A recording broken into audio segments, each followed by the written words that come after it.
हो की नाही. पुढे आलेले मार्च 1920 मध्ये त्यांनी काय केले आहे, माणगाव परिषदेचे हे अध्यक्ष झाले छत्रपती शाहू महाराज. बरोबर ना. माणगाव परिषद मार्च 1920 कोल्हापूर संस्थानाचे छत्रपती शाहू महाराज त्यांनी काय केलं होतं, माणगाव कुठे येतं, आपल्या महाराष्ट्राच्या दक्षिण भागामध्ये, म्हणजे दक्षिण महाराष्ट्रामध्ये. ओके. आणि तिथे त्यांनी काय केलं होतं, दलित परिषदेचं अधिवेशन भरवलं होतं आणि तिथं बाबासाहेबांना तिथं अध्यक्षपद दिलं. बरोबर की. आणि अशा प्रकारे त्यांनी छत्रपती शाहू महाराजांची त्या अध्यक्षपदाला तिथं विशेष उपस्थिती तिथे ठेवलेली आहे. आणि आंबेडकरांनी अस्पृश्याच्या उद्धारासाठी आणि सामाजिक व राजकीय हक्काचे समर्थन आणि शाहू महाराजांकडून काय केलेलं, याचा गौरव झालेला. कशासाठी केलेला आहे बाबासाहेबांचा गौरव, त्यांनी कशासाठी गौरव केला होता शाहू महाराजांनी. शाहू महाराजांना म्हणजे शाहू महाराजांची उपस्थिती होती तिथे, की अस्पृश्यांचं पहिलं अधिवेशन झालं होतं माणगावला. हो की नाही. आणि तिथे शाहू महाराजांना याच्यासाठी बोलवलं होते की शाहू महाराज सुद्धा काय होते, सामाजिक चळवळीतले होते. हो की नाही. जाती धर्माच्या विरोधातले होते. आणि हे कोणाला लागलेली होते, ऐकून होते सर्व की छत्रपती शाहू महाराज हे करतायत. हा बापा म्हणजे स्वतः शाहू महाराज कोल्हापूर संस्थानाचे राजे हे स्वतः याच्यामध्ये आहेत, जे की बाबासाहेबांनाच हे करायचं होतं. पण बाबासाहेबांना काय त्याचं कुठे मिळत नाही. आपण म्हणतो ना, आम्हाला हे करायचं पण मला ते काही मिळत नाही. हो की नाही. तर ते हा प्रकार होता. पण बाबासाहेबांना छत्रपती शाहू महाराजांची भेट झाल्यानंतर महाराजांनी त्यांचा गौरवही केला होता. पण आता अस्पृश्यांची जी माणगावला सभा भरवली होती तिथं महाराजांना सुद्धा शाहू महाराजांना बोलवलं होतं. आणि बाबासाहेब अध्यक्ष असताना छत्रपती शाहू महाराजांनी बाबासाहेबांचा गौरवोद्गार काढलेले आहेत, की कसा आहे हा सामाजिक आणि राजकीय हक्काचं समर्थन करणारे जे बाबासाहेब महाराज त्यांना गौरवोद्गार काढले, की हा माणूसच डॉक्टर बाबासाहेब आंबेडकर हाच तुमचा खरा पुढारी आहे. बरोबर की नाही. आणि आज तुम्हाला काय देईल, आज तुम्हाला नवजीवन देईल. बरोबर की नाही. आणि त्यामुळे आज तुमचा खरा पुढारी आहे असं छत्रपती शाहू महाराजांनी 1992 कधी सभा भरली होती, 1923 मध्ये 21 आणि 22 मार्चला. त्याच्यानंतर काय झालेलं आहे, 1924 मध्ये काय झालेलं आहे, बहिष्कृत हितकारणीची सभेची स्थापना झाली 1924 मध्ये. आता आपण कुठे जाते, बाबासाहेबांच्या राजकीय घडामोडीकडे जाते. बाबासाहेबांचा शिक्षणाचा काळ संपलेला आहे. बरोबर. आता आपण काय बघतोय, बाबासाहेबांचं समाजकारण बघतोय, सॉरी राजकारण नाही, समाजकारण बघतोय. बाबासाहेबांचं सामाजिक चळवळी बघतोय. बाबासाहेबांच्या म्हणजे चरित्र्यामध्ये बाबासाहेबांचं बालपण, शिक्षण, विवाह या सगळ्या गोष्टी आहेत. हो की नाही. आता आपण काय करतो, त्याच्यानंतर बाबासाहेबांची सामाजिक चळवळी बघत आहोत. आणि त्याच्यामुळे मी तुम्हाला हे म्हणजे त्याची आता मी जे काय सांगणार आहे ते तुम्हाला सांगण्याची मी थोडंसं सांगितलं नाही, त्याच्याबद्दल दिलगिरी व्यक्त करते. पण आता आपण बाबासाहेबांच्या सामाजिक चळवळीचा अभ्यास करणार आहोत. आता पहिली झाली होती ती माणगावची सभा. हो की नाही. आता काय झालं, 1924 मध्ये बहिष्कृत याची हितकांडी सभेची स्थापना केलेली आहे 1924 मध्ये. आणि याच्यामध्ये काय झालेलं आहे, बहिष्कृत हितकांडी म्हणजे त्याच्यामध्ये काय, अस्पृश्य आणि मागासवर्गीय समाजाच्या विकासासाठी 20 जुलै 1924 रोजी या बहिष्कृत हितकांडी सभेची स्थापना झालेली आहे. तिथंच एक स्लोगन दिलेलं होतं, म्हणजे तिथंच तयार झालं ते स्लोगन.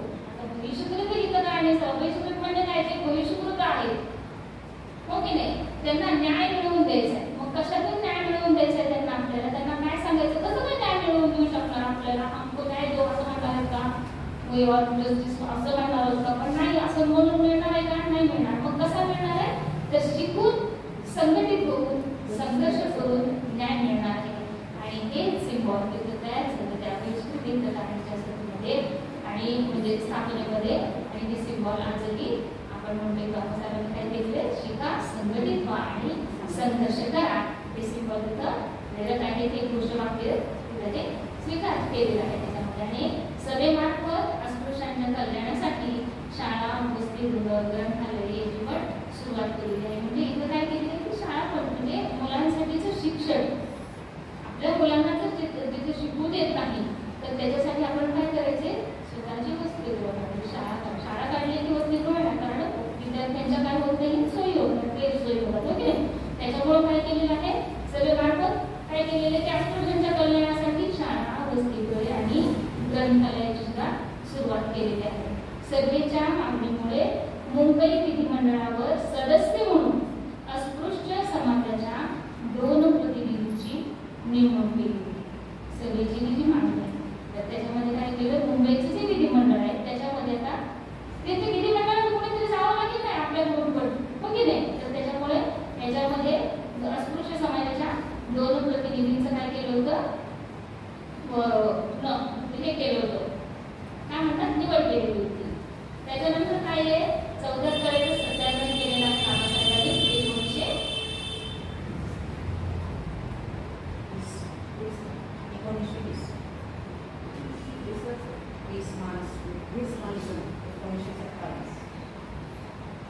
20 मार्च 1927.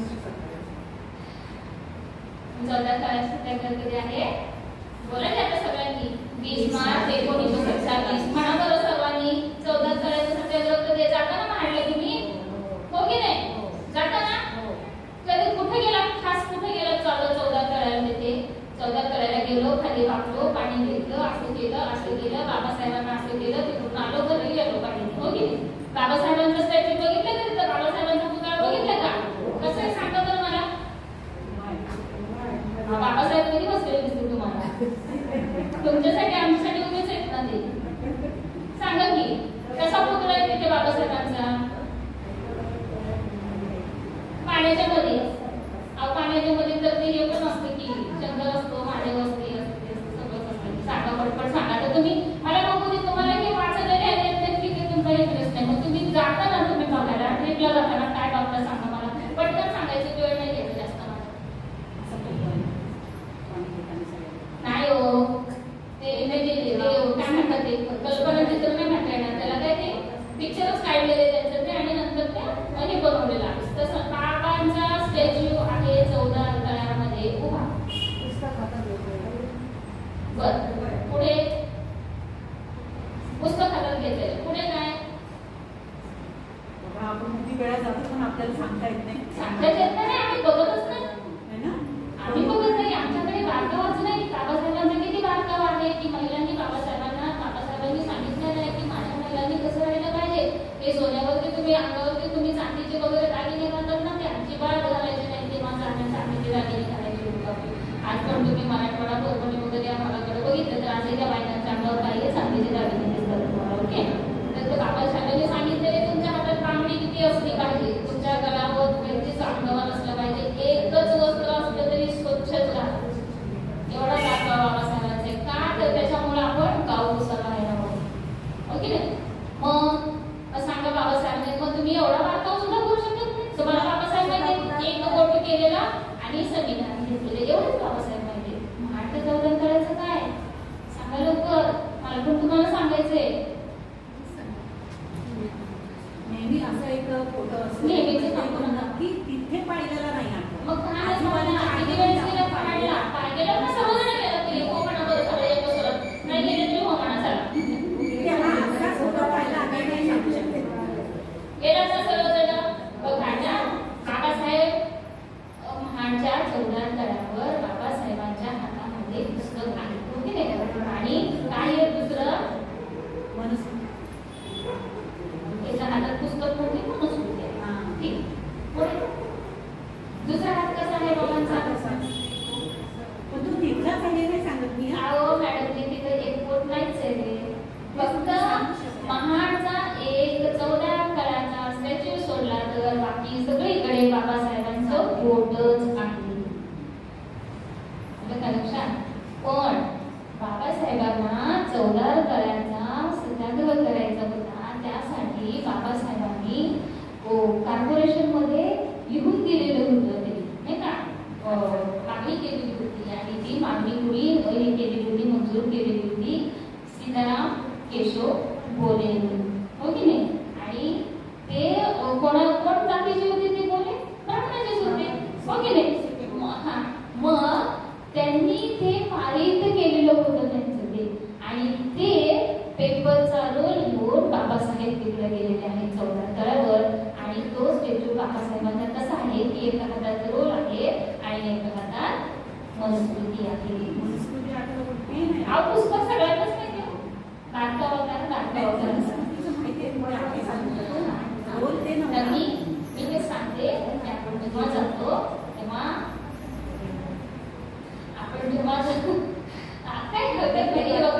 काय असतं म्हणजे तुम्हाला माहित नाही, तुम्हाला माहिती आहे, मलाही माहित नसू शकतं, ओके नाही?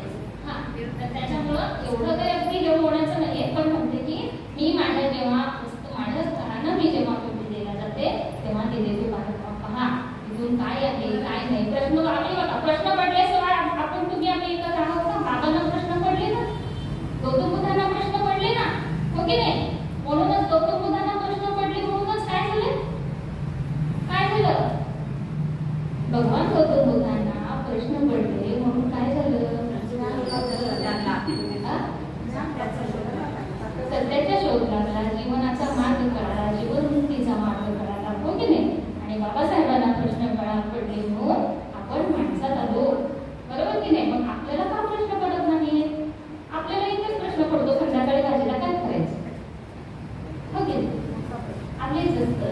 असलं तरी पण असंच होतो, असलं तरी वाटतं काय करावं, नसलं तरी वाटतं काय करावं, एवढाच प्रश्न असतो आपल्याला, हो की नाही? पण आपण काय करायचं, जेव्हा अभ्यास तेव्हा अभ्यासच करायचा, बरोबर की नाही? तर हे लक्षात ठेवायचं की चौदार सत्याग्रहाला बाबासाहेबांचं फक्त तिथेच एका ठिकाणी स्टॅच्यू आहे आणि दुसऱ्या ठिकाणी कोण दाखवत बाबासाहेब कोण दाखवलं म्हणजे काय ते तरी सांगतो तुम्हाला. सर कोणच का दाखवतात बरं? कोणी म्हणतं दिल्लीकडे चला म्हणतात, कोणी काय म्हणतं, कोणी काय म्हणतं, सांगा बरं. आता बोट का होत आहे सांगत की जरा काहीतरी, बोट का आहे बरं?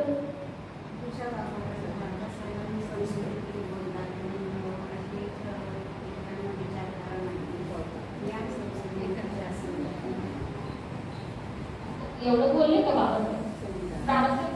तुम्ही बोलत होते, चिडवत होते का यशवंताचा? आणि यशवंत बाबासाहेबांना एवढा का बोलत होता? बाबासाहेबांना खूप घाबरायचे, कारण बाबासाहेब फार चिडके स्वभावाचे चिडत होते, चिडके स्वभावाचे म्हणजे फार पटकन चिडायचे, त्यांना म्हणजे अप टू डेट असं लागायचं.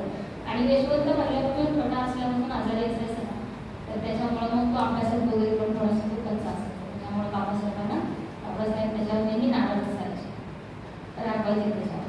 आता तो यशवंताचा इतिहास म्हणजे थोडासा वेगळा आहे, आता आपण त्याच्यात नको बोलूया. मी पण मागाशी काही सांगितलंय, कारण की थोडंसं आता हे सिम्बॉल ऑफ नॉलेज वगैरे जे त्यांचं PhD त्यांनी केलेलं आहे, तर त्याच्याबद्दल पण तुम्हाला सांगायचं होतं, पण तुमचा वेळही होते त्याच्यामुळे तुम्हाला जास्त काही एक्सप्लेन केलेलं नाही. मला एवढंच सांगायचं आहे की बाबासाहेबांचं बोट हे दर्शवतं की जे सत्य असतं तो माणूस कसा बोलतो ना, बोलते की नाही? हे जास्त बोल नको, मला माहितीये तू काय आहेस, बरोबर की नाही? माणूस बोट कधी काढतो? जेव्हा सत्य असतं तेव्हा. आणि सत्य कुठून मिळवलं बाबासाहेबांनी? अभ्यासातून मिळवलंय, हो की नाही?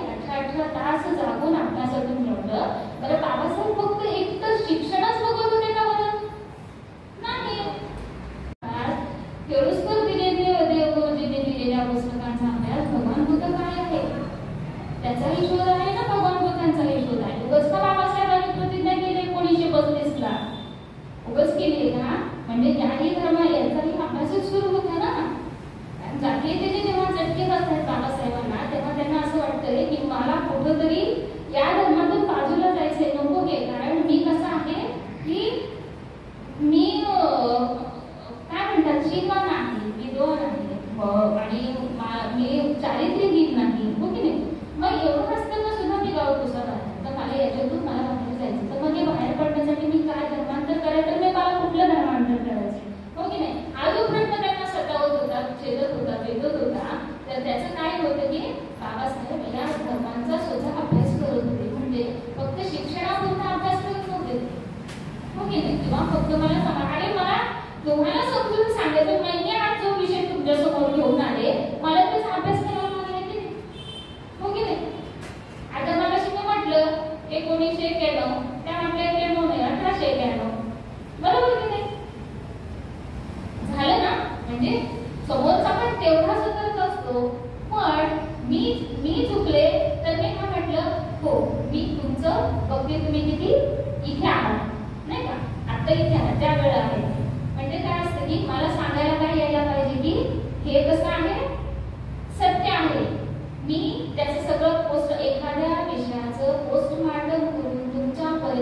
पोहोचवणं म्हणजे बोटावर सांगणं.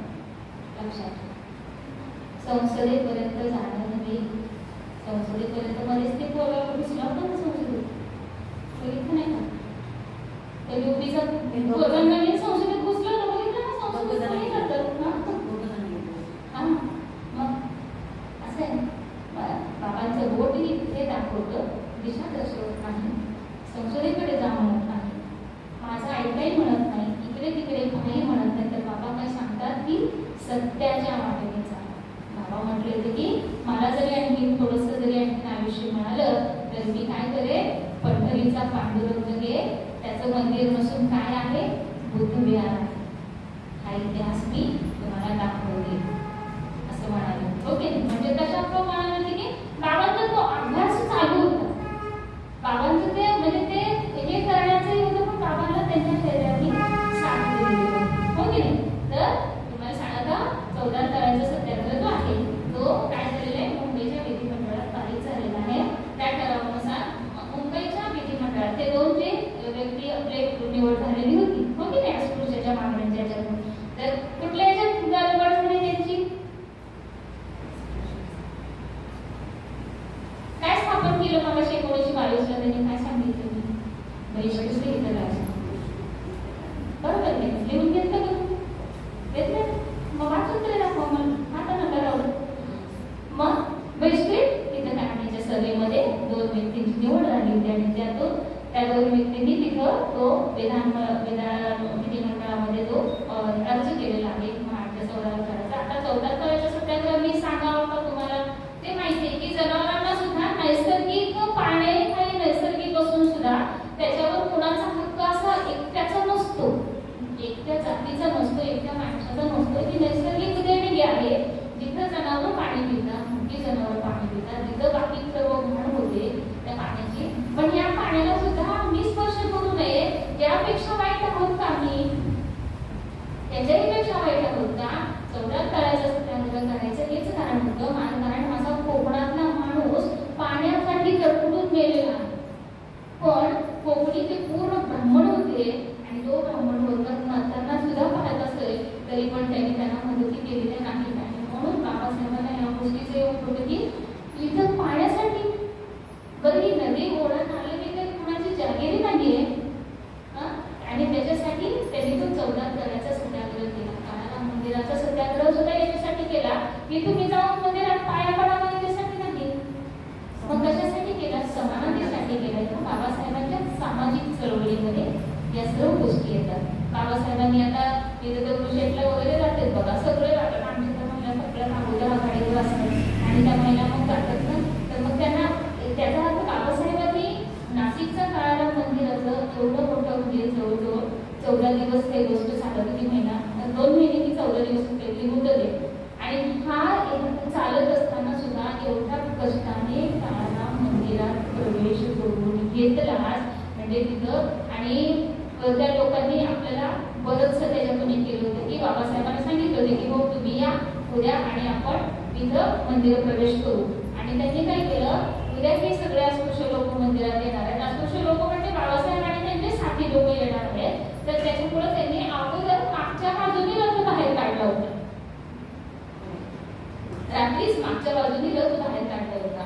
म्हणजे या सगळ्या गोष्टी या ज्या चळवळी आहेत त्या कशा न रक्त सांडतात. बरोबर की नाही? रक्त सांडले कशाने आहेत? त्या विचाराने आहेत. विचार कशाने आहेत? शिक्षणाने आहेत. हो की नाही? आणि त्याच्यामुळं बाबासाहेब या गोष्टी बोटावर सांगण्यात आहे. म्हणून मी पण असं सांगतो की हा 14 तळ्याचा सत्याग्रह 1927 मध्ये झाला होता आणि मुंबईच्या विधिमंडळामध्ये काय झालेलं आहे, तो पारित झालेला आहे. आणि त्या ठरावानुसार महानगर पालिकेतर्फे 14 तळे अस्पृश्यांसाठी खुले करून देण्याची हे झालेली आहे, ठराव पास झालेला आहे. आणि सनातनी लोकांद्वारे अस्पृश्यांना महाड तलावातून पाणी भरण्यास मनाई होती. 20 मार्च 1927 रोजी बाबासाहेबांकडे 14 तळ्यातील पाणी राशन पुरवून आंदोलनाची समाप्ती झालेली आहे. ओके, आता डिसेंबर 1927 काय झालं होतं? डिसेंबर 1927 हो की नाही? काय झालेलं आहे? मनुस्मृतीकरण. बरोबर की बोलायचं बरं मी माईकच बंद करू का माझ्याबरोबर तुम्ही बोला चालेल का 25 डिसेंबर 1927 ला काय झालेलं आहे आता मनुस्मृती दहन कुणी केले तुम्हाला माहिती का मनुस्मृती दहन करण्याला संमती कुणी दिलेली आहे सांगा मला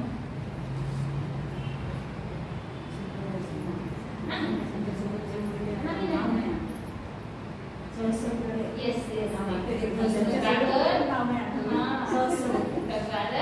सहस्त्रबुद्धे हो की नाही नीलकंठ गंगाधर नीलकंठ सहस्त्रबुद्धे यांनी आता हे सहस्त्रबुद्धे कोण आहेत कोण असं ब्राह्मण आहेत हो की नाही आणि त्यांनी काय केलेलं आहे त्यांनी स्वतः मनुस्मृती दहनाचा ठराव पास केलेला आहे म्हणजे तुम्हाला आता माहित असायला पाहिजे की मनुस्मृती किती ही असेल आज मोजे निघतायत आज पत्रक दिली जाते ते पेपर दिले जात आहेत काय म्हणतात त्याला अर्ज दिले जात आहेत की मनुस्मृतीचा ग्रंथाचं थोडंसं पण ओळ ज्या तुम्ही देत आहेत त्या पुस्तकामध्ये देऊ नका तर त्यांनी काय सांगितलेले आम्ही चांगले चांगले हे देतो विचार देतो त्या मनुस्मृतीमध्ये कुठले चांगले विचार आहेत ते तुम्ही जर एकदा मनुस्मृती घ्याच आणि तुम्हाला सुद्धा सर्वांना कळू दे की मनुस्मृती काय आहे आणि त्याच्यामधला कुठला चांगला ग्रंथ आहे त्याच्यात म्हणजे ओळ आहे श्लोक आहेत त्याचे ते तुम्हाला चांगले वाचायला मिळतील आणि असे किती पुस्तकात जाण्यासारखे असे किती श्लोक असणार आहेत त्याचा आम्हाला आश्चर्य आहे तर त्याच्यामध्ये गंगाधर नीलकंठ सहस्त्रबुद्धे यांनी हे काय केलेलं आहे मनुस्मृती दहनाच्या ठरावाची मांडणी केलेली आहे बहिष्कृत हितकारणी सभेच्या माध्यमातून अधिवेशनामध्ये आणि 25 डिसेंबर 1927 रोजी मांडला मनुस्मृती दहनाचे काय घटना घडलेली आहे त्याच्यानंतर काय झालेलं आहे समाज समता संघाची स्थापना समाज समता संघाची स्थापना 1927 ला झाली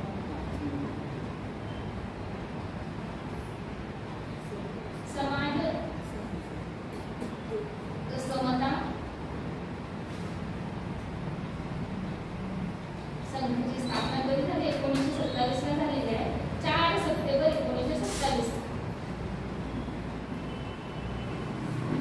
4 सप्टेंबर 1927 ला मुंबई येथे समाज समता संघाची स्थापना झाली या संस्थेतर्फे रोटी बंद आणि बेटी बंधूचा करता कार्यक्रम मग आता तुम्हाला ह्या हेडलाईनवरून तुम्हाला समजेल काय हेडलाईन होती समाज संस्था संघाची स्थापना रोटी बंद आणि बेटी बंद माझ्या माहितीनुसार तर काय होतं की महाराच्या माणसाने महाराच्या वाड्यातच डॉक्टर मागायचे दुसऱ्याच्या घरी जायचं असं आता कोणी कोणाच्या दारात जायचं किंवा कोणी कोणाच्या नाही दारात जायचं आता हा समाज समता संघ म्हणजे काय तर समाजाला एकत्रित करतो ओके संपूर्ण म्हणजे बाकीच्या ज्या जाती आहेत त्या सर्व समाजाला एकत्रित करायचा जो त्यांनी संस्था स्थापन केली संघ स्थापन केला होता तिथे काय हे ठराव करण्यात आला की रोटी बंद आणि बेटी बंदीचा व्यवहार म्हणजे ठराव करायचं कार्य केलं की हे बंद या बंदी उठवायच्या कारण आता मग हे बाबासाहेबांचेच आशीर्वाद आहे की कोर्टाचं मॅरेज करून कुठल्याही जातीत बरोबर की नाही म्हणजे काय आहे की बाबासाहेबांनी बेटी बंदीवरचं कार्य हे का केलंय ठराव का केलंय की कारण त्याच्यामुळं काय होईल जाती रूढी परंपरा नष्ट होतील एकमेकांच्या जाती एकमेकांना बघा ते त्या जातीत त्या जातीत गेल्यानंतर हो ते म्हणतं हो हे पण आमच्यात आहे ते पण आमच्यात आहे ते म्हणतं हे पण आमच्यात आहे ते पण आमच्यात जाती उठून मग तुमच्या ज्या जाती होत्या ते तुमच्या कामावरून निवडून दिलेल्या आणि त्याच्यावरून तुमच्या जाती पडलेल्या आहेत आज फक्त जाती बाकी सगळ्या जाती सारखंच आहे हो नाही का त्याच्यामुळे बाबासाहेबांनी बेटी बंदीचा रोटी बंदीचा व्यवहार हा काय केला होता त्याच्यावरची बंदी उठवायची किंवा बंदी तर नव्हती पण हे जे काही चालू होतं हे बंद करायचा असं निर्णय घेतला होता ते तोडण्याकरता त्यांनी तिथे कार्य करायचे ठरवलेलं आहे आणि समाज समता संघासाठी बाबासाहेबांद्वारे 29 जून 1928 रोजी समता नावाच्या वृत्तपत्राची सुरुवात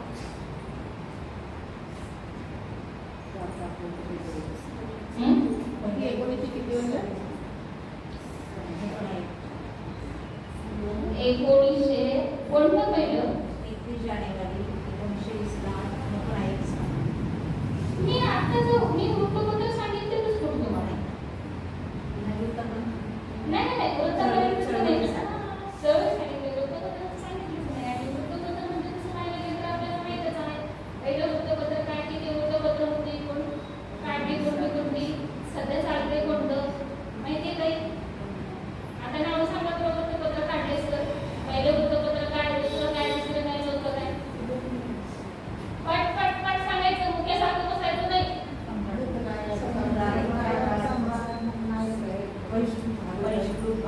ओळीने सांगायचं. बघा बाबासाहेबांनी जसा समाज पुढे जाईल ना तसंच व्यवस्थित नाव दिले.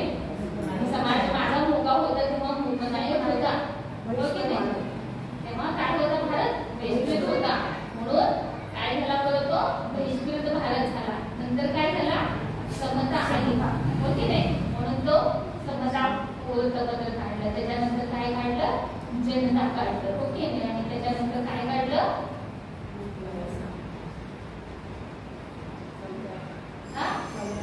सम्राट कांबळेच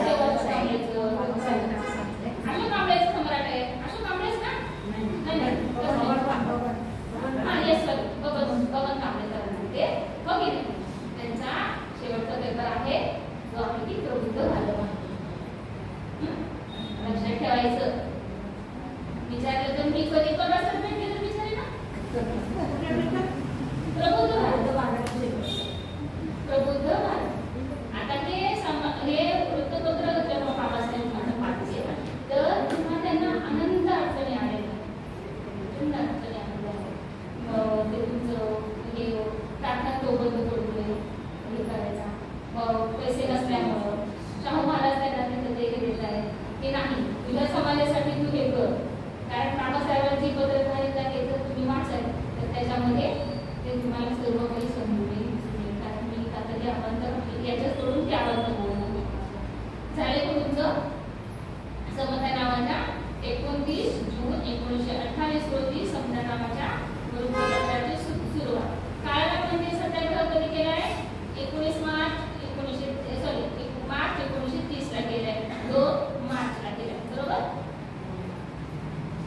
2 मार्च 1930 ला नाशिक येथे काळाराम मंदिराचा सत्याग्रह केलेला.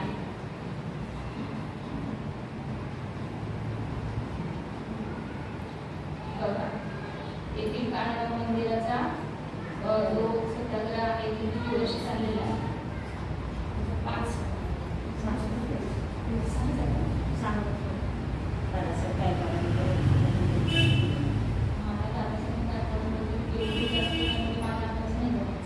त्यांनी सुरुवात केली. पूर्ण दादासाहेब गायकवाडांनी पुढे लढवला तर 6 वर्ष. हो का? तर 2 मार्च 1930 पासून ते पुढे 5 वर्ष 6 वर्ष 36 पर्यंत काळाराम मंदिराचा लढा चालू होता. ते सत्याग्रह सुरू होता. आणि त्याच्यानंतर काय झाले की बाबासाहेब मग हे अध्यक्ष झालेले गोलमेज परिषदेचे. ते कधी झालेले? 1934 ला झालेले आहे. बाबासाहेबांचं गोलमेज परिषदेसाठी लंडनला जावं लागलं. ते मध्ये 1934 मध्ये पहिली बोलली.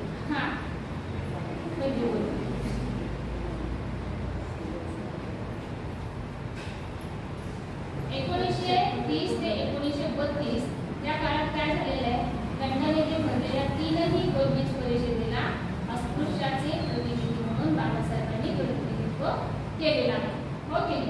तिथं कोण होतं? बाबासाहेब आंबेडकर आणि लाल बहादूर श्रीनिवासन हे अस्पृश्यांच्या बाजूने उपस्थित होते. आणि अस्पृश्यांना राजकीय हक्क मिळावे म्हणजे स्वतंत्र मतदार संघ मिळावे, म्हणजे अस्पृश्यता पाळणे हा कायद्याने पुन्हा समजावा आणि भारताला स्वातंत्र्य मिळावे यासाठी त्या मागण्यांचा पुरवठा केलेला होता. गोलमेज परिषद कुठं होती? लंडनला होती. आणि तिथं कोण होते? ब्रिटिश होते. म्हणजे ब्रिटिश इथं पण राज्यकारभार पाहत होते आणि तिथे कारण थोडक्यात ते गेल्यासाठीच होते. पेशवाई नंतर त्यांचा थोडा ऱ्हास होत गेला.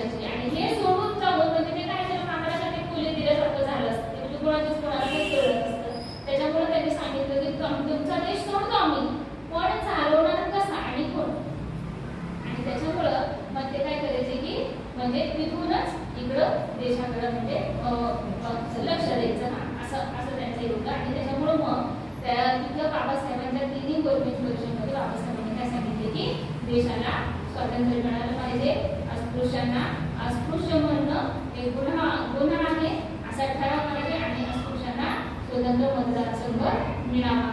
हे बाबासाहेबांनी अस्पृश्यांना कशी वागणूक आहे ते सर्व म्हणजे अगदी काय म्हणतात टॉप टू बॉटम सर्व सांगितलं की कशी वागणूक दिली जाते अस्पृश्यांना देखील.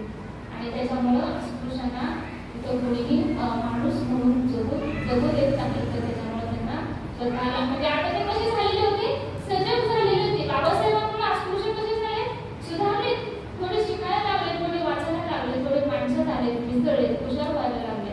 आणि त्याच्यामुळे बाबासाहेबांना वाटले की माझी माझे फायदे तेवढे कशी वेळी नाही येत ना, हो की नाही. म्हणजे ते कसे आहेत, सजग आहेत, हुशार आहेत, राखट आहेत, सर्व आहेत. मग काय व्हायला पाहिजे, त्यांना पण स्वतःचा मतदारसंघ मिळाला पाहिजे. आणि त्याच्यामुळे बाबासाहेबांच्या या मागण्या होत्या आणि बाबासाहेबांनी त्या पहिल्या आणि 3 गोलमेज परिषदामध्ये 1930 ते 1932 पर्यंत त्या 3 गोलमेज परिषदा झाल्या. त्या गोलमेज परिषदेमध्ये त्या मागण्या केलेल्या आहेत. आणि तेव्हा त्या मागणीमध्ये जेव्हा ते झाले तेव्हा गांधी आणि आंबेडकरांचा पुढाकार झालेला आहे 1932.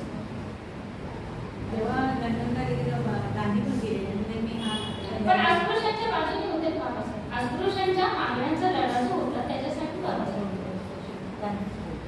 आपली बाजू ना. मग ते म्हणजे ते गांधीजी पण बाबासाहेबांकडे बघत होते ना की म्हणजे एवढं याच्यातली माणसं जगताय तिथे. आणि ब्रिटिशांना सुद्धा ते लक्षात आलेलं नव्हते एवढे दिवस, कारण ब्रिटिश कसे होते सर्वांना सारखं धरून चालले होते. ब्रिटिशांनी जर त्या पाचशे महारांना जर हे केलेलं नसतं, हाती घेतलं नसतं पेशवाईच्या लढ्यासाठी, तर आजही माझ्या महान किती लढवई आणि किती रावडी होता समजलं नसतं, हो की नाही. तर त्याच्यामुळं ब्रिटिशांना असं म्हणजे त्यांनी कधी भेदभाव केला नाही, कधी म्हणजे जाती वगैरे त्यांना फक्त इंडियन एवढंच माहिती, त्याच्यापेक्षा जास्त काही माहित नव्हतं. आणि म्हणून ते आपल्याला कसे सगळ्याच इंडियन त्यांना त्यांच्यासाठी सारखे होते. त्याच्यामुळे ते आपल्याला राबवणं, आपल्याकडून कष्ट करून घेणं, आपल्याला छळ करणं, मिळवणूक करणं हे त्यांच्या लक्षात होतं. पण देशामध्येच एवढे लोकांसाठी एवढं करतात, म्हणजे एकमेकांसाठी एवढं लोक वागवतात, शिक्षा वागवतात, हे त्यांना तिथे ब्रिटिशांना कळलं. ब्रिटिश सुद्धा अभाग झाले डॉक्टर बाबासाहेबांच्या बोलण्यामध्ये ते असं होतं. आणि त्याच्यामुळे त्यांनी जेव्हा ठराव पास करत वाटलं तेव्हा तिथं गांधी बाबा मग उपोषणाला बसले. कुठे, येरवडा जेलमध्ये, हो की नाही.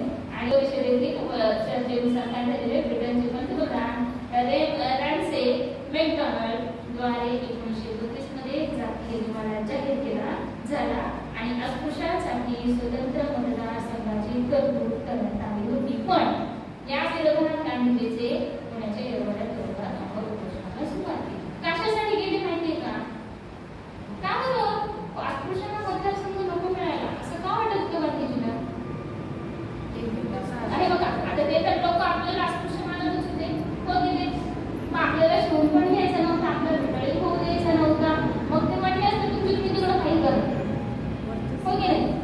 उलट तर मी जर म्हणते ना, मला असं वाटलं की बरं झालं बाबा चला आपण सुटले, हो ना. पण त्यांनी ना उपोषण करायचं काय गरज होती सांगावं लागतं ना.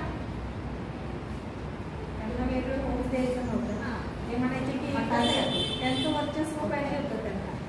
आपल्याला हे केलं तरी सोडायचं नव्हतं. ते म्हणायचे की एकत्र पाहिजे. आणि जेव्हा आंबेडकर म्हणाले होते की मी हिंदू म्हणून जन्माला आलो तरी हिंदू म्हणून मरणार नाही, हे वाक्य त्यांना ते टोचत होतं आणि त्यांना कुठेतरी कळलं होतं की हे आता हिंदू धर्म सोडणार आहे. म्हणून ते त्यांना सतत त्यांना मतं मिळणार नव्हती ना त्यांना. आणि मतं जरी मिळाली, मताचा हा वेगळा विषय होतो. पण काय होतं की जर सपोज मतदारसंघ जर वेगळा झाला आणि अस्पृश्यातून जर कोणी एखादा निवडून आला तर तो पंतप्रधान सुद्धा होऊ शकतो ना. बरोबर मागे लागले. मग पंतप्रधान जर मग नाराज झाला तर ते देश त्याच्यावर चालणार आहे का?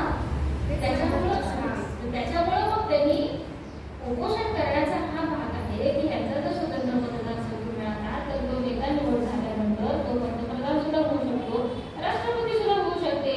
बाबासाहेबांनी संविधानामध्ये राष्ट्रपतीची जशी ही केली तर कशी केलेली आहे, राष्ट्रपती पद पण कसं केलेलं आहे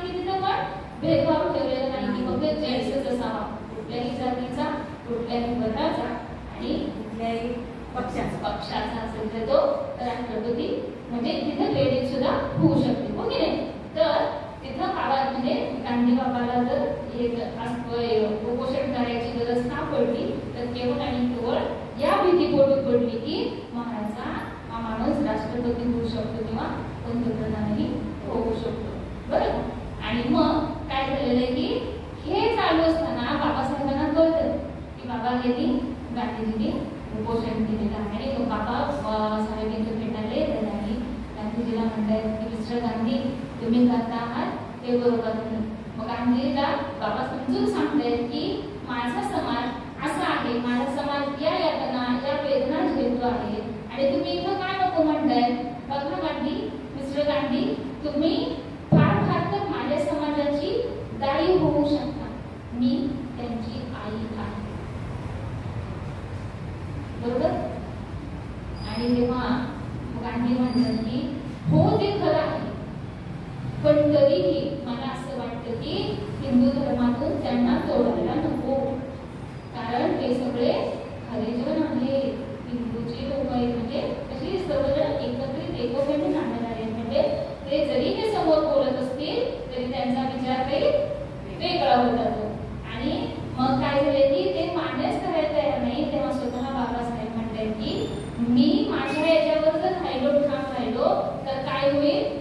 मिस्टर गांधी जातील, तर त्याच्यामुळं हे माझ्या पाप नको डोक्यावर. आणि म्हणून बाबासाहेब काय करतात की ते त्यांना उपोषण सोडायला लावत आहेत की संसदेमध्ये आपले 148 उमेदवार देतो.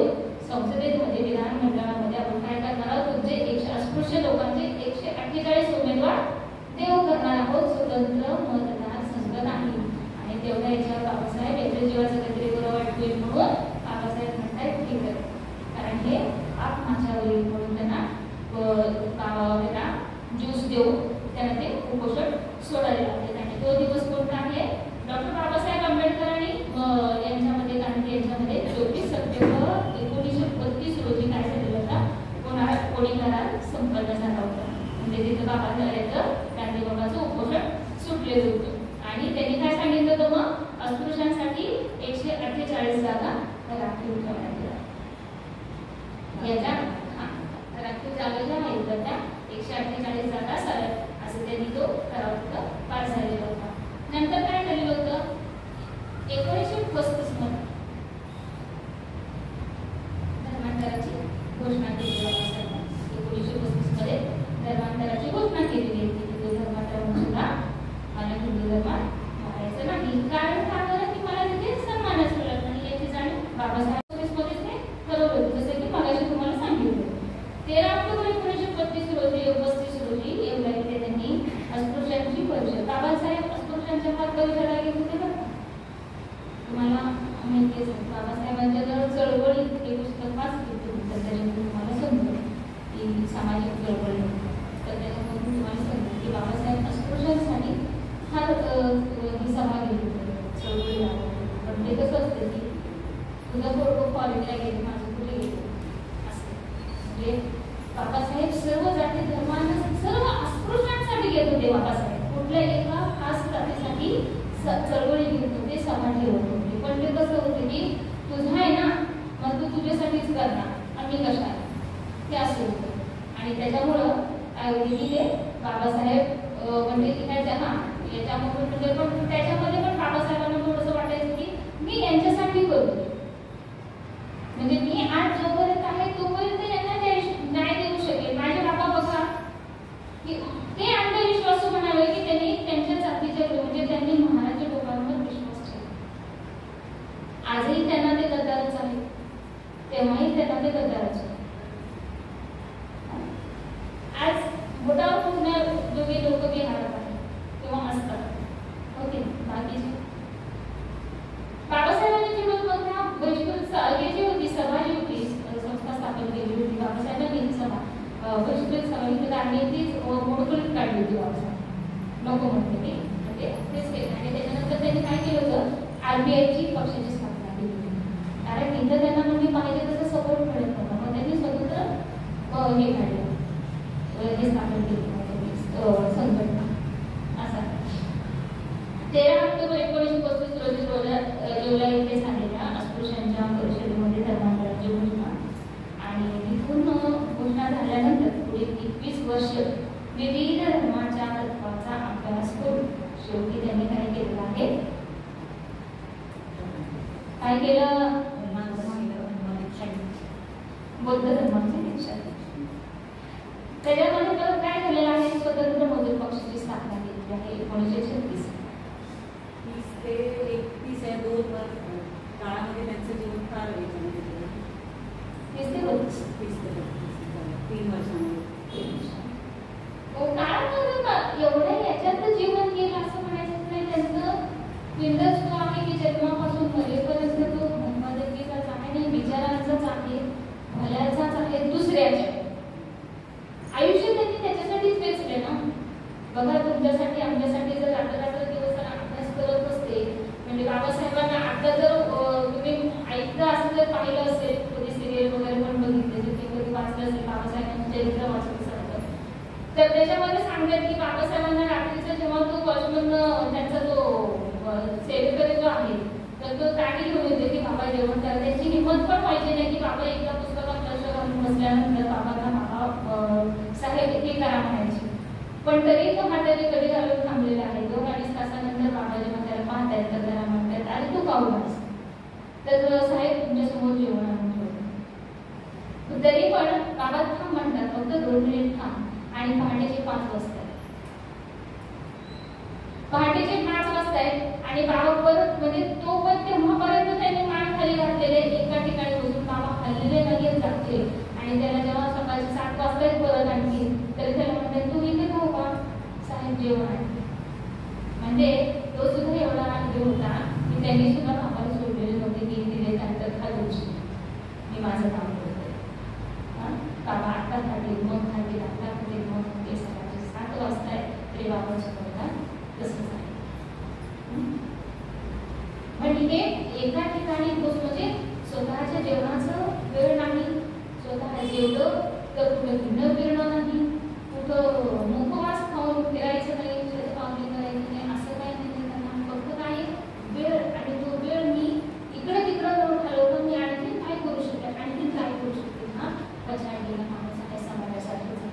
आणि त्यांनी कुठलाही वेळ न दौडता एक ठिकाणी बसून खाऊन जर बसलं किंवा न खाता बसलं तर काय होतं किडनीवर परिणाम होतोच ना, शुगर होतीच ना, डायबिटीज होतो ना, बीपी वाढतोच ना. तसा बाबासाहेबांना दमासुद्धा होतो. बाबासाहेबांना बरेच झालं त्याच्यामध्ये दमा होता, बीपी होता, शुगर होती, गुडघे दुखीचा त्रास होता. हे सगळं कशासाठी एका ठिकाणी बसून ना चेष्टा काय एवढं अभ्यास करायचा आणि एवढं बसायचं आणि एवढं सगळ्यांचा अभ्यास करायचा आणि तो परत नुसता अभ्यास करायचा नाही, तो वाचायचं नाही तर ते लिहून सुद्धा काढायचे, ते लिहून सुद्धा काढायचे.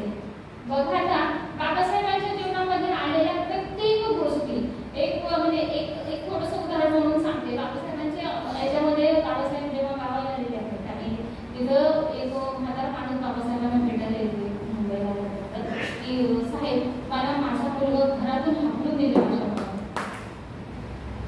आणि आता मला कुठे जावं मला काही निवडत नाही, का हाकलून दिलं तर म्हणजे मग मुलगा सुद्धा आहे त्यांनी हाकलून दिले त्यांनी आणि आता त्याची फार दयनीय अवस्था आहे. तर तेव्हा बाबासाहेबांनी तो पॉईंट नोट केला असेल, पॉईंट नोट माझ्या मी सुद्धा करणार आहे म्हणून नाही केला पण तो पॉईंट नोट केला आणि त्यांनी संविधानात त्याची तरतूद केली की म्हाताऱ्या आई वडिलांना दिल्यानंतर त्याच्यावर काय हात करून लावा किंवा तो त्याला दंड द्या किंवा तो त्याला शिक्षा ओके. म्हणजे एवढे बारीक बारीक बारकावे बाबासाहेबांना संविधानात देण्यासाठी मिळाले कुठे. त्याच्या रोजच्या जीवनाच्या धावपळीत दगदगीत बाबासाहेब डोळ्यासमोर बघत होते ना, त्याच्यामुळे पण त्यांनी परिशिष्ट आणि कलम लिहिलेले आहेत. वाचले बघितले का संविधान उघडले का तुम्ही? चक्रावली गेले लोक चक्र होतं ना त्याच्यापर्यंत आणखी त्याचे ABCD हे सगळे आहेत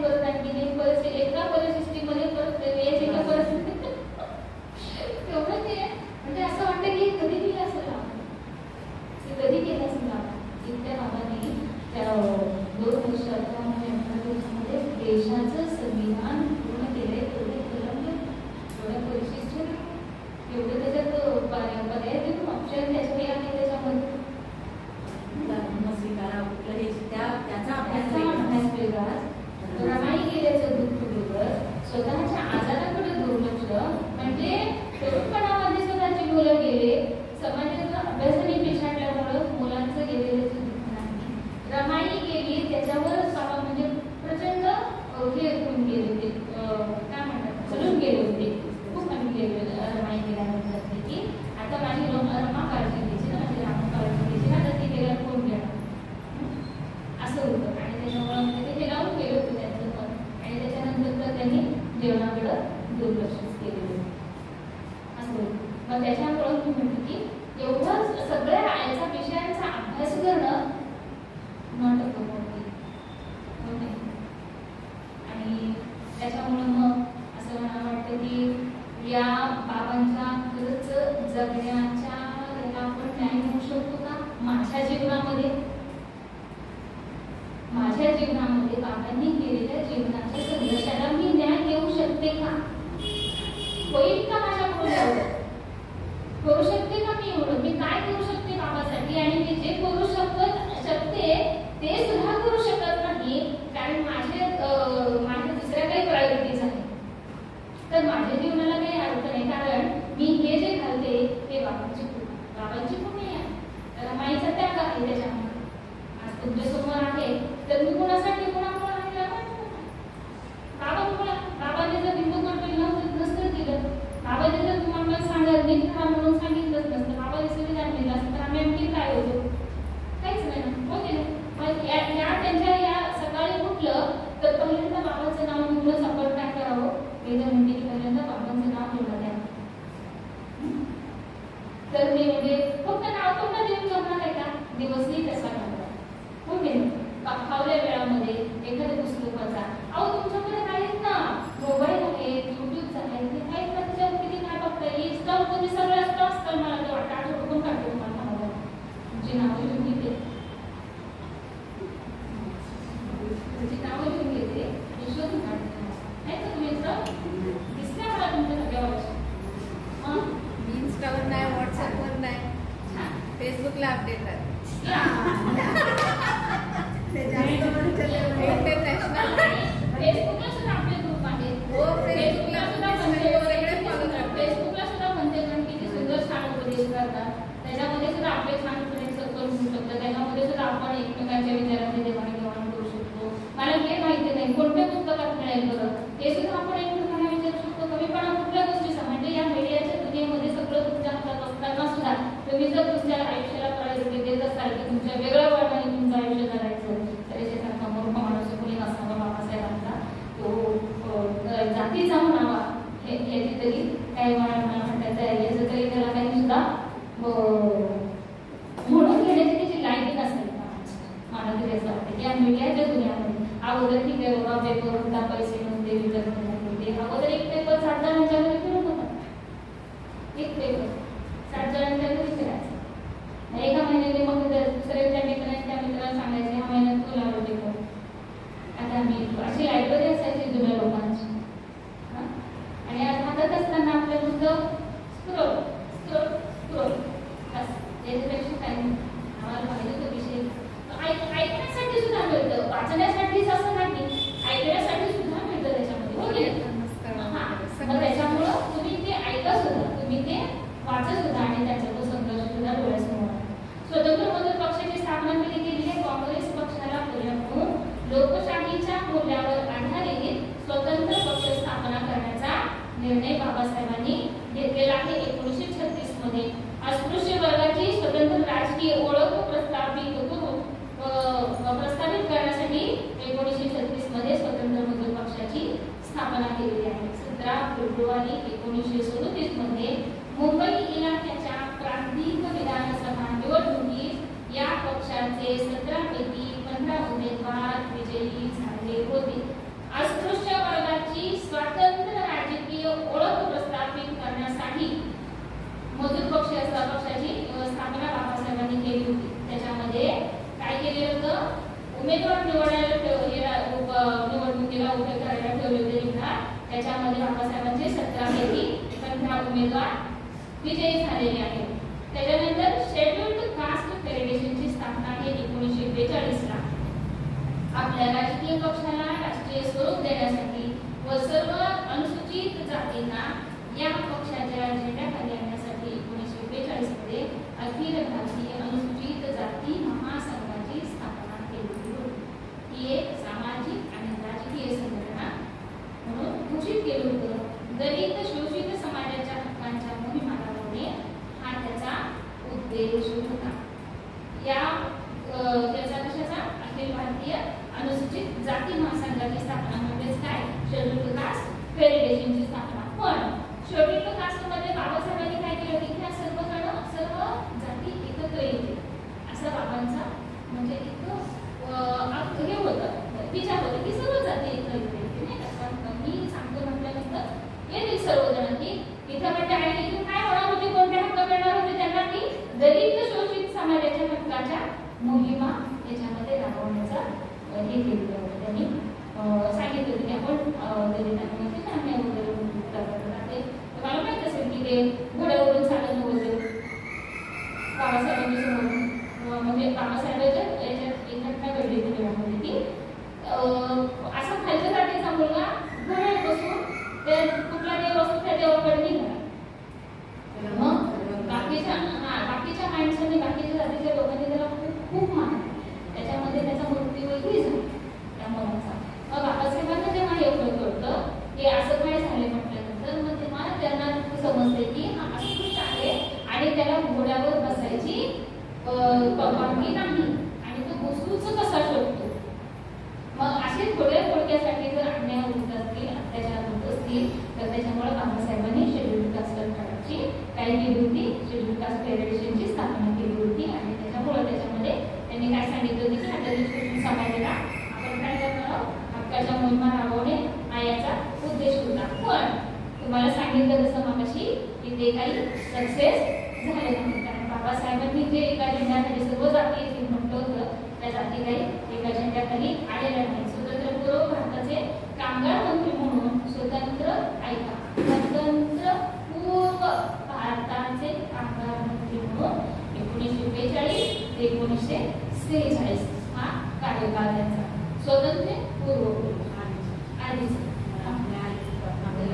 स्वातंत्र्य मिळण्याच्या अगोदर. तर तोपर्यंत ब्रिटिश हे राज्य चालवत होते. बरोबर. 1942 ते 1946 या काळात व्हाईसरॉयच्या एक्झिक्युटिव्ह काउन्सिल म्हणजेच कार्यकारी मंडळामध्ये ब्रिटिश भारताच्या केंद्रीय मंडळात कॅबिनेट मंत्री म्हणून बाबासाहेबांचं नाव आलेलं आहे. आणि त्यांच्याकडे कामगार खातं, ऊर्जा खातं आणि पाटबंधारे खात्याची जबाबदारी दिलेली होती. कामगार खातं तुम्हाला माहिती आहे, कामगाराचे अधिकार बाबासाहेब वाचा. ऊर्जा खातं, ऊर्जा मंत्री बाबासाहेब. हे ऊर्जा मंत्रीचं पुस्तक आहे बाबासाहेब, ते वाचा. त्याच्यात सांगते की बाबासाहेबांनी काय कार्य केलेले त्याच्यामध्ये. या कार्यामध्ये हे मंत्री असताना, स्वतंत्र कामगार मंत्री असताना बाबासाहेबांनी या मंत्र्यांचं म्हणजे त्यांचं जे मंत्रीपद त्यांना दिलेलं होतं ते किती साजेसं होतं. आजचे मंत्री तेवढी कामं करतात का? तेव्हा ते बोलले ना की मी डिग्री घेऊन मी नोकरी करण्यासाठी समाजासाठी लढायचं मागायचं. या कार्याचे मंत्री म्हणून बाबासाहेबांनी आधुनिक भारताच्या उभारणीसाठी बरीचशी कामं केलेली आहेत. आणि पीपल्स एज्युकेशन सोसायटीची स्थापना परत बाबासाहेबांनी 1945 ला केली होती. आणि त्यामध्ये काय केलेलं आहे, अस्पृश्यासह निम्न मध्यम मागासवर्गीयामध्ये मध्यम वर्गास उच्च शिक्षण देण्यासाठी 8 जुलै 1945 मध्ये पीपल्स एज्युकेशनल सोसायटीची स्थापना. अस्पृश्यांसह कमी काय म्हणता येईल दुसऱ्या जाती असतात है ना.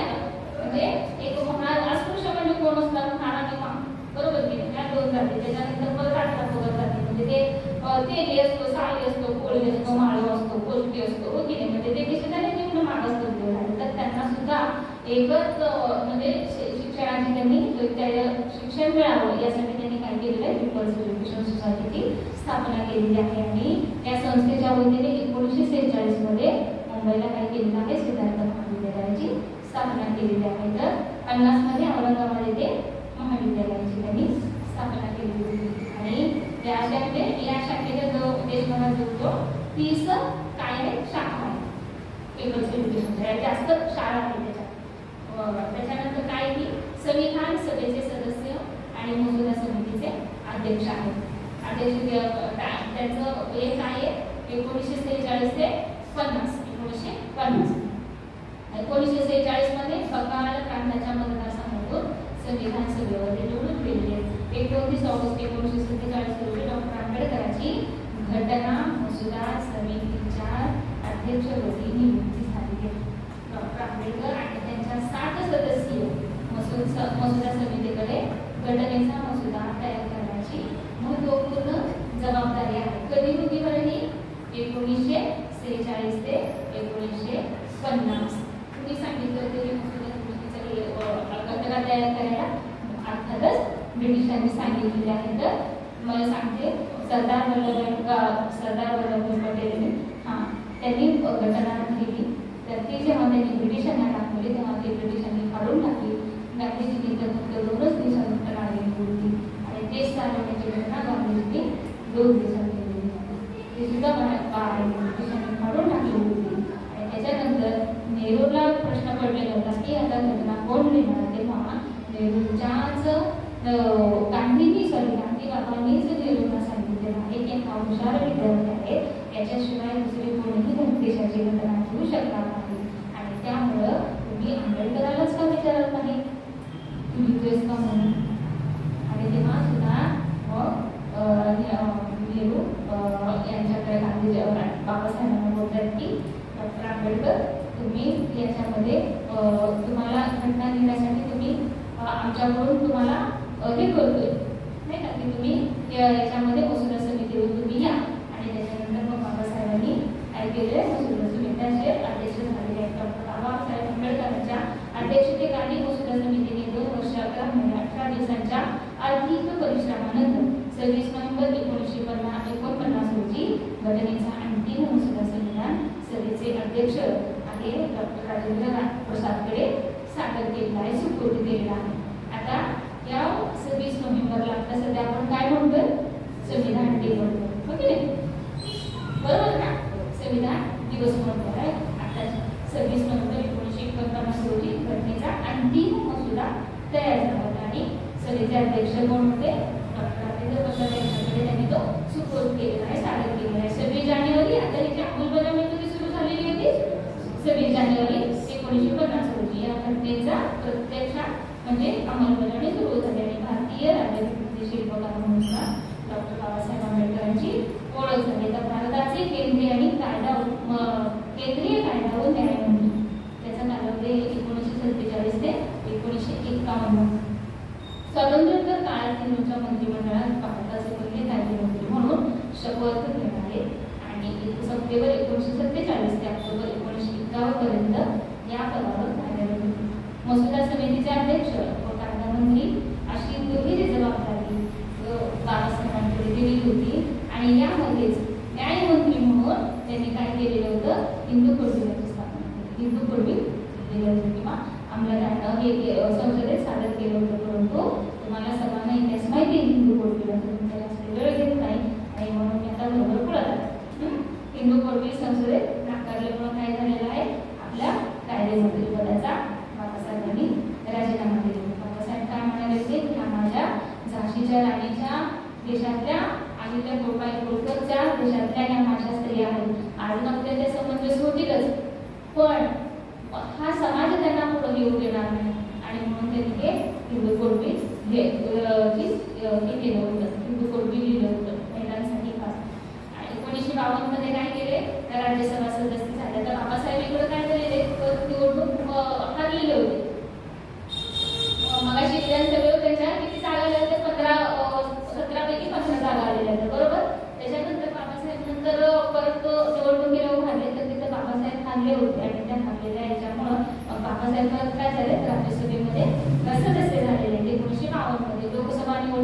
पराभव झाल्याने मुंबईवरून बाबासाहेब राज्यसभेचे सदस्य झाले आणि 3 एप्रिल 1952 ते 2 एप्रिल 1956 हा पहिला राज्यसभा कार्यकाळ, तर एप्रिल 1956 ते एप्रिल 1962 हा दुसरा कार्यकाळ होता.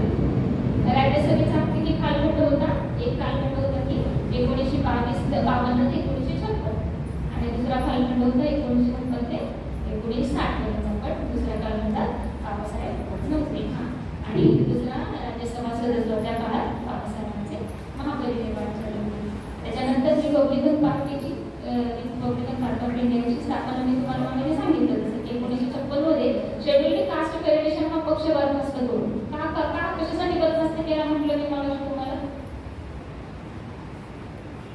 सांगितलं होतं ना, सांगितलं होतं कशातून शेड्युल्ड कास्ट कशासाठी केलं होतं, बरखास्त का करण्याची वेळ आली बाबासाहेबांना, कारण तिथं त्यांना पाहिजे तसा प्रतिसाद मिळाला एकाच हाताखाली सगळे येतील. कोणी ते प्रतिसाद भेटला नाही त्यामुळे त्यांनी ते बरखास्त केलं. त्याच्यामुळे त्यांनी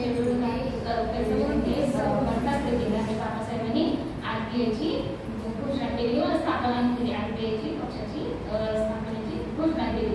हा पक्ष स्थापन होण्यापूर्वी काय झालेलं आहे? बाबासाहेबांचं निधन.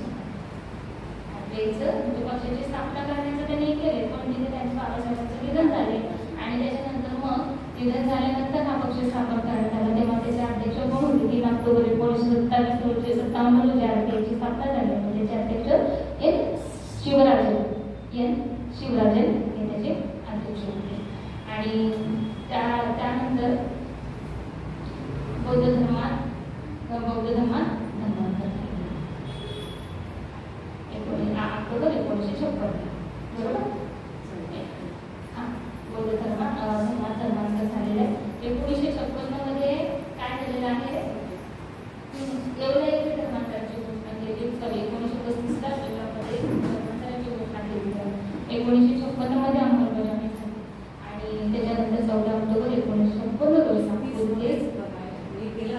किती वर्षांनी आपल्याला 21 वर्षांच्या त्याच्या उलटा चालू केलं. एवढ्या वर्ष वेगवेगळ्या धर्मांचा जाती धर्मांचा ते अभ्यास करत होते. वेगवेगळ्या धर्मांचा ते अभ्यास करत होते, म्हणजे धर्मांचा अभ्यास करत होते नाही का. ते म्हणजे न्याय कुठे मिळतो? बाबासाहेब फॉरेनला शिकून आल्यामुळे किंवा फॉरेनला शिक्षण झाल्यामुळे बाबासाहेबांनी फॉरेनमध्ये फक्त शिक्षण म्हटलं की खाली जे जात होते का बाबासाहेब खाली डोळे दाखवून नाही. बाबासाहेबांनी तिथे लोकशाही सुद्धा पाहिली. बाबासाहेबांनी तिथलं राजकारण पाहिलं, तिथे समाजकारण पाहिलं, तिथे अर्थव्यवस्था पाहिली, सर्वच पाहिले बाबासाहेबांनी. त्यामुळे बाबासाहेबांचं पटकन उठण्याचं काय कारण आहे की बाहेरच्या देशात त्या गोष्टी चालतात, मग माझ्या देशात तर एवढ्या जाती आहेत, एवढे धर्म आहेत, मग इथं आणि सर्वजण मराठीच आहेत ना, सर्वजण हिंदूच आहेत ना, सर्वजण म्हणजे मराठी भाषिक आहेत ना, मग माझ्या धर्मात एवढी जाती का? दुसऱ्या धर्मात जाती का नाही? इथेच का? माझ्या देशात का जाती येते?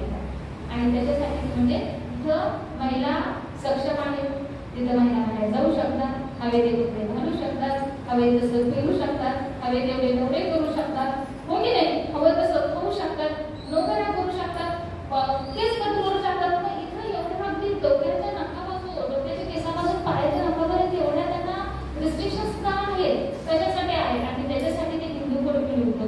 तुम्हाला सांगण्यासाठी भरपूर असतं, पण आता वेळ नसल्यामुळे तुम्हाला काही सांगू शकत नाही. भेटलं आपण वर्षाला भेटलो तर बघू काय ते.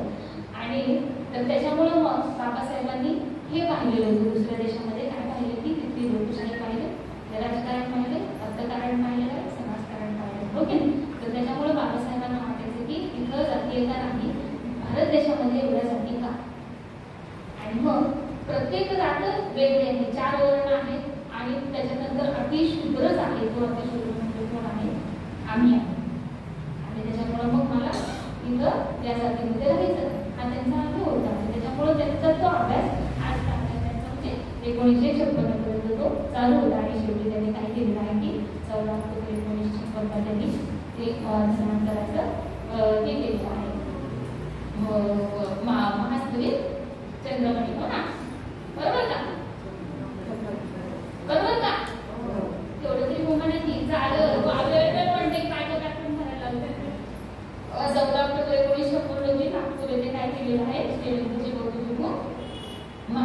सुंदरने यांच्याकडून बौद्ध धर्माचा स्वीकार केला आणि जगातील सर्वात मोठे धर्मांतर करून त्यांनी काय केलेलं आहे, बाबासाहेबांनी बौद्ध धर्माचे प्रवर्तक आणि पुन्हा एकदा बौद्ध धर्म काय केलेला आहे, पुनर्जीवन दिलेला आहे बौद्ध धर्मातून यांनी, बरोबर आहे ना. आणि मग म्हणूनच ते काय झालेले आहे, पुनर्जीवक बौद्ध धर्माचे म्हणून ओळखले जाऊ लागलेले आहेत. आणि त्याच्यानंतर बाबासाहेबांचं महामंदिर 1956ला 7 डिसेंबर 1956ला दिल्लीमध्ये त्यांचं परिनिर्वाण झालं आणि त्यांचं पार्थिव दिल्लीवरून मुंबईला विमानाने आणलं गेलं. 7 डिसेंबर 1956ला बाबासाहेबांना दादर इथल्या म्हणजे तेव्हा शांती होती. यशवंतरावांनी काय केले, चैत्यभूमी केली, हो की आता हे पण पाहिजे असायला पाहिजे. यशवंतरावांनी त्याच्यासाठी सुद्धा हा पाठपुरावा केला होता. बाबासाहेबांना अंत्यविधीसाठी कोणीही जागा देत नव्हतं. शिवाजी पार्कमध्ये अंत्यविधी करायचं ठरलेलं असताना सुद्धा त्यांनी तिथं बाबासाहेबांच्या एवढ्या मोठ्या महामानवाच्या अंत्यविधीला सुद्धा देशामध्ये जागा देत नव्हते. की बघा आम्हाला दुसऱ्यांचे देव पाहिजे, हिंदू पाहिजे, सगळं त्यांचं आम्ही सर्व काय करतोय, आचरण करतोय, त्यांचे काही आणखी विचार घेतो. पण एवढं तुझं जर माहीत असतं की माझ्या बाबाने इथं त्यांनी अंत्यदर्शनाला वगैरे सुद्धा जागा दिली नाही तर रक्त खवळल्याशिवाय राहत नाही. आणि मग यशवंतरावांचे एक मारवाडी मित्र आहेत, एक मारवाडी माणूस आहे ज्याची किती जागा आहे चैत्यभूमीची, इराणी माणूस आहे नेहमी, आणि त्याची ती जागा आहे चैत्यभूमीची आणि ती चैत्यभूमीची जागा त्यांनी तिथे देऊन गेलेली आहे आणि तिथं बाबांचा अंत्यविधी झालेला आहे. अशा यशवंतरावांनी त्यासाठी स्मारक बांधण्यासाठी बाबासाहेबांचं तिथं यशवंतरावांनी फार जीवाची ही केलेली आहे, बाजी केलेली आहे.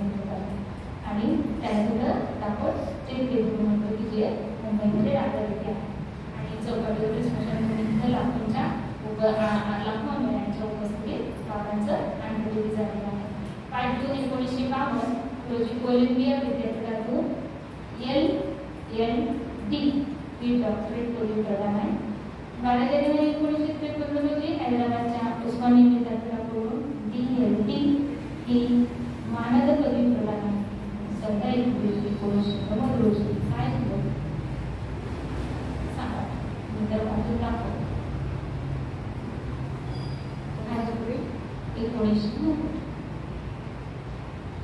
5 जून 1952 रोजी कोलंबिया विद्यापीठाकडून LL.D. ही पदवी प्रदान केली. डॉक्टरेट क्या आता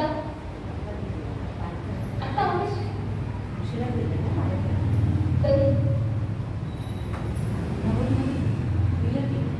14 एप्रिल 5 जून 1952 रोजी कोलंबिया विद्यापीठाकडून LL.D. म्हणजे डॉक्टरेटची पदवी प्रदान केली. 12 जानेवारी 1953 मध्ये हैदराबादच्या उस्मानिया विद्यापीठाकडून त्यांना दिल्ली ही पदवी प्रदान केली.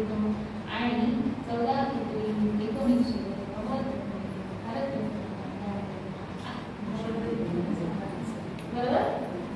सर्वोच्च भारताचा पुरस्कार, देशाचा जो पुरस्कार आहे तो त्यामध्ये भारताच्या पंतप्रधानांनी दिलेला आहे.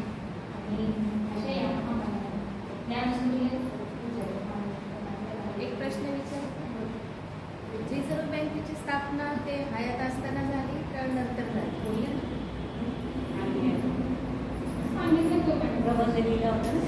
बाबासाहेबांनी सुद्धा स्थापना केली. तिथूनच त्यांनी स्थापना पैसा प्रॉब्लेम होती त्याच्यावरून झाली. ते नंतर बाबासाहेब म्हणजे ते हे जे झालं ना, बाबासाहेबांनी या पैशाचं जे हे होतंय पार्टीचं पैशाचं जो किंमत वाढली कमी होणं जे आहे तर ते का होतं आणि कशासाठी होतं त्याच्यावरचा जो त्यांचा रिसर्च होता. त्याच्यानंतर बाबासाहेबांनी RBIची स्थापना केली आहे. आपली रिझर्व्ह बँक ऑफ इंडियाची स्थापना केली आहे. किती साली असेल? मालूम ते मला माहिती होतं की अगोदरच केलेली ते हयात असताना, पण किती साली?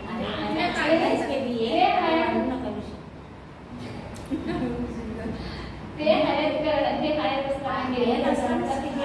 हयात असताना केली. याचा अर्थ असा आहे की या म्हणजे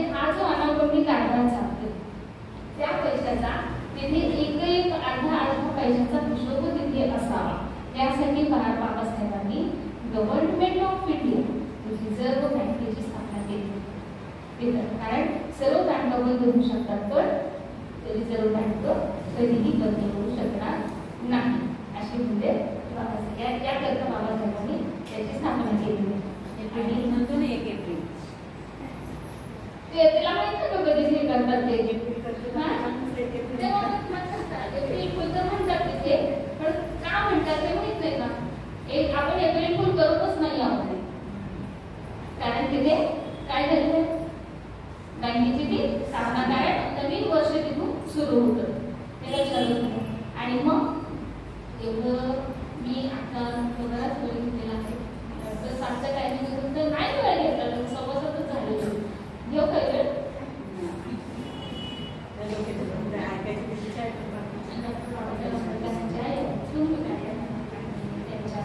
बाबांना स्फूर्तीला जेव्हा बंधन होतं मी भारतीय बहुजन महासभेत माझ्यावर जी आजची विषय बोलली होती ती तुमच्यापर्यंत किती पार पडली किंवा तुमच्यापर्यंत किती पोहोचली याचं मला म्हणजे मला तरी आणखी माहिती आहे की तुमच्यापर्यंत किती पोहोचली पण असं विश्वास करते की ते तुमच्यापर्यंत पोहोचलं असावं. बाबासाहेबांचं चरित्र हे 3 तासांचं नसून बाबासाहेबांचं तिथं 60 वर्षाचं 58 वर्षांचं आयुष्य घेतलं आहे. मी 3 तासात हे चरित्र काय सांगू शकतो तुम्हाला वेळ होते म्हणून मी तुम्हाला फक्त वाचून दाखवलेलं आहे. याच्यापेक्षा आणखी एक्सप्लेनेशन बरंच राहिलेलं आहे ते नंतर आपण कधी प्रत्येक एकेका ओळीवर बाबासाहेबांचा अगदी 2-2 तासांचं एक्सप्लेनेशन आहे. आणि त्याच्यामुळं मी जे आज काही तुम्हाला सांगितलं ते मला असं वाटतं की मी मला असं समजून घेते की ते तुमच्यापर्यंत पोहोचलेलं आहे आणि पोहोचलेलं असावं. आणि त्यासाठी मी भारतीय महासभेचे आभार व्यक्त करते. आणि आपण सर्व 3 तास न बोलता शांत बसून राहतात त्याच्याबरोबर आपल्या सर्वांचे आभार.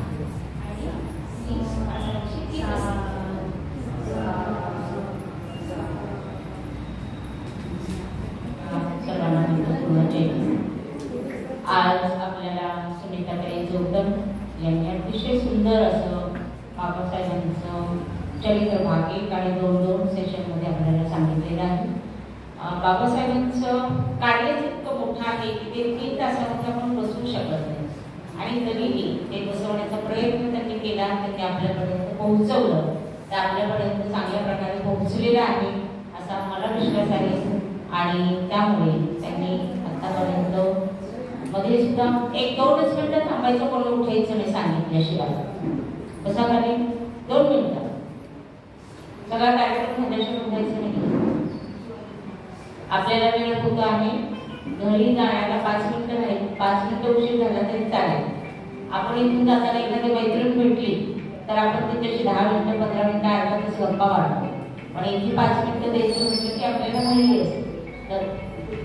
तर त्यामुळे कोणी उठायचं नाही. पूर्ण कार्यक्रम झाल्याशिवाय आपण शिबिरामध्ये येतो तर शिबिराचे काही नियम असतात ते आपण पाळणं गरजेचं आहे. यासाठी मी जरी आवाज माझा मोठा झाला तर माझा उद्देश चांगला आहे हे समजून घ्या तुम्ही. तर सगळ्यांनी लक्षात घ्यावं. आणि यानंतर आपण जे आपल्याला त्यांनी एवढं सगळं 3 तासात बसवण्यासाठी जो काही आधी परिश्रम घेतलेले आहेत लिहिण्याचे वाचण्याचे लक्षात ठेवण्याचे तर त्याला सलाम करतो आपण. आणि यानंतर आपल्या बहुजन हिताय संघ कार्यकारिणीतल्या सदस्या निरंजनाताई काळे यांना विनंती करते की त्यांनी त्यांचा पुस्तक आणि मान्य देऊन सत्कार करावा. निरंजनाताई काळे.